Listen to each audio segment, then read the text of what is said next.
السلام عليكم ورحمة الله تعالى وبركاته كلانتي وعنا wanaagsan dhammaan saaxiibada ku xiran barteenan soo dhawaada muuqaalkan waxaan uga jawaabi doonaa su'aal in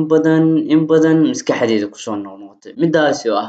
maxaa keena inuu hoos u dhigmo tayada waqtigeena micnaha qof walba wuxuu haystaa maalinkii 24 saacadood kumbuleeda haddii ugu badan kan waqti badan oo seexda la yiraahdo 7 saac ilaa 8 saac ayuu seexdaa 16 saacadood ka dheeriya ayaa soo harto ama 17 saacadood marka qofka waqtigiisa muxuu uga faa'iidaystay marka qaar waxaa arkaysaa waqtigii oo kugu dhaafay si degdeg ahba maalinkaadii oo dhan adiga waxaa arkaysaa ay kugu dhaaftay waqti yar oo kooban adigoo isdhahaa maanta si fiican waqtiga uga faa'iidayso ayaad arkaysaa waqtigii oo ku dhaafay haddaba muuqaalkan waxaan kula wadaagi doonaa 4 qodob oo keena in waqtigaaga aad ka faa'iidaysan waysid tayadiisuna ay dhunto ama aadba fahmi waysid waqtigaaga meesha uu ku baxay intaan muuqaalka guda gelin fadlan haddaan ugu cusubtahay nagu soo biir muuqaalka inoo la garay la wadaag saaxiibadooda muuqaalka oo u share garay mahadsanidin number 2 feejignaan la'aanta dareenkaagu waa inta aad diiradda saari karto shay ama aad ku bixin karto wax aad markaas qabanaysid shaqadaadu waxa ay tahay markaas ayaad in badan waqtigaaga ku bixin doontaa waxaad ku mashquulshid ayaa ahaan doona in badan waxa qaato waqtigaaga haddii aad tahay qof shaqeeya shaqadaadu waxay tahay ayaa in badan ku mashquuli doontaa calaamadaha sababa in qofku uu noqdo qof feejignaan la'aan aad bay u badan yihiin runtii calaamadaha ugu weyn feejignaan la'aanta waa in macnaha qofku uu jecel yahay shay gaaban in wax walba ay fudud noqdaan ay gaabnaadaan wax walba shortcut inuu ka dhigo diiradda si fiican u saarin shayga uusan shayga si fiican u guda galaynin uma oo doonayaba shayga inuu iska ahaado mid kooban inuu doonayo tusaale waxaa la yidhi buug ka kooban 10 bog akhri wuxuu jeclaan lahaa buuggaas inuu hal bog noqdo si uu waqti fudud uga tago haddii aad tahay qof degdeg ku furan yahay in badanna ma hubsan doontid waxaad qabanaysid kamana taxadari doontid taxadar la'aanta waxay keentaa in waxyaabo badan oo noloshaada aad waysid saameynta ay leedahay feejignaan la'aanta waa adigoo noqda qof fiiro gaaban inaad noqoto qof fiiro gaaban oo fiiro dhan aan lahayn macnaha shayga aan hubin waxyaabaha aan si fiican iskaga engineering iskaga hubinin si fiican u guda gelin waxay dhalisaa feejignaan la'aantu inaad noqotid qof fiiro gaaban aragti fog aan lahayn mustaqbalkiisa aan qiyaasi karin ama qof kale xitaa haddii la yiraahdo ila tali aan la tali karin haddii uu mashquulana jecel inuu si degdeg uga baxo mashquulkaas oo aan ahayn qof si raaxo leh shayga intuu u guda galo si nadiif uga dhex baxo oo qof karti iyo dadnimo iyo waqtigiisa ku bixin kara hawsha markaas hayo waa qof aan maareyn karin waqtigiisa ilaalin karin habaysan karin waa qof inta badan aan waqtigiisaba ka faa'iidaysan karin macnaha inaad jeclaatid in wax walba la gaabiyo ama la fududeeyo waxay ka dhalataa inaad xitaa noqotid qof dulqaadkiisu aad u yar yahay saameyntu feejignaan la'aantuna way xun tahay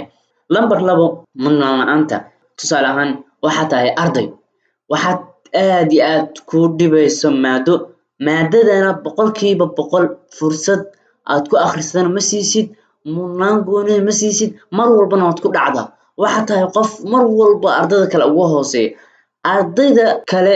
waxaad arkaysaa 80% ayagoo ku baasaya si fiican ayagoo darajo fiican uga keenaya adigana waxaad arkaysaa adigoo ku hooseeya maadadan mudnaan la'aanta maadadan aad mudnaan la'aanta ka dhigta awgeed oo aad noqotid qof aad in badan diiradda saarin dhanka familka oo kale qaraabada xiriirinta oo kale inaad mudnaan siisid qofka waalidkaaga inaad mudnaan siidid ka taxadartid raadisid wacdid xiriirisid ama bulshadaad markaa la joogtid si wanaagsan ula dhaqantid mudnaan siidid gooniya qofka la hadlaysid waxaad sheegayso hubisid waxaad qabanaysid iska hubisid mudnaan gooniya siidid shay walba intaad sameynaysid ama aad ku guda jirtid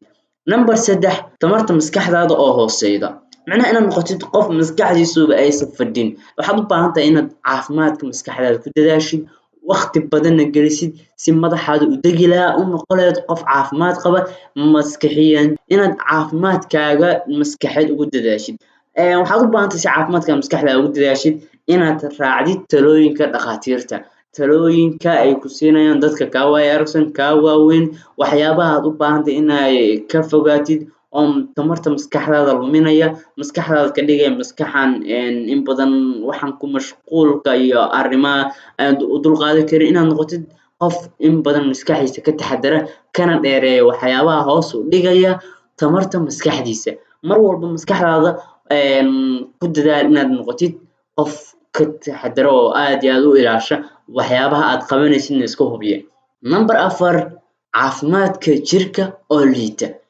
In caafimaad jirkaaga oo liito aad noqotid qof caafimaad jirkiisa uu fashil yahay, eber yahay, dhan walbana ka liita, aan is-daryeeleynin, caafimaadkiisa ka taxadareynin, cunada uu cunaayo ama waxyaabaha uu asigu inta badan jirkiisa u baahan yahay qof aan ku dadaaleynin, waxay ka qayb qaadataa inaad noqotid qof aan fahmin xaaladaha noloshiisa. Waxaa la yiraahdaa naftiis daryeela tu kale ku dara, tiisa daryeela tu kale ku dara. Si aad tu kale ugu dartid ama aad u noqoto qof waqtigiisa ka faa'iideysta, waxaad u baahan tahay inaad caafimaadkaada jirka muhiimad gaar siisid. Waayo qofka markii uu yahay qof jirkiisa ka taxadaray iyo markii uu yahay qof wasakh leh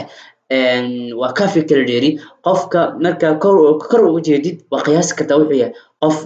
akhyaareed iyo qof aan akhyaaran ahayn. Xitaa waxaa laga yaabaa adigoo caafimaad qaba in laguu diiwaan geliyo qof xanuunsan. Caafimaadka jirkaaga oo liita awgeed oo micnaha aad ka taxadarin jirkaagii oodan qubaysaneynin, hagaajineynin, is-daryeeleynin, waxay soo dedejisaa in qofka ku eegayo uu kugu eego indho ah inaad tahay qof xanuunsan, qof u baahan daryeel gooni ah, qof u baahan in la geeyo meelaha dadka xanuunsan oo dhibaataysan la geeyo. Adigu saad ka dhigto ayay bulshadana noqon doontaa.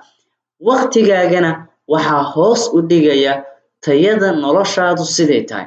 Haddii aad noloshaada ka taxadartid, waqtigaaga waa ka faa'iideysanaysaa. Haddii aadan ka taxadarinna, waqtigaaga waa luminaysaa. Mar walba waxaa muhiim ah qofku inuu baraarugiisa joogo, qofku inuu wax uun qabto, inuu noloshiisa uun wax uun qof oo noloshiisa wax u qabto inuu yahay uun. Inaad wax u qabatid waxay kaa saacidaysaa inaad noqotid qof bulshada oo ku dhex nool yahayna wax tara. Naftaada iyo nafteyda waxaan u dardaarmayaa Alla ka cabsiga. Mar walbana waxaan ku leeyahay Ilaahay subxaanahu wa tacaala aan ka cabsano, naftaada iyo nafteydaba Ilaahay subxaanahu wa tacaala cadaabka ha ka xoreeyo. Dhammaan muslimiintana inta dhibaataysan Ilaahay subxaanahu wa tacaala ha u gargaaro oo ha ka dulqaado canaabta haysta. haddaad nagu cusubtahay nagu soo biir, haddaa hore noola joogtana muuqaalka la wadaag saaxiibadaada. هذا وبالله التوفيق، السلام عليكم ورحمة الله وبركاته.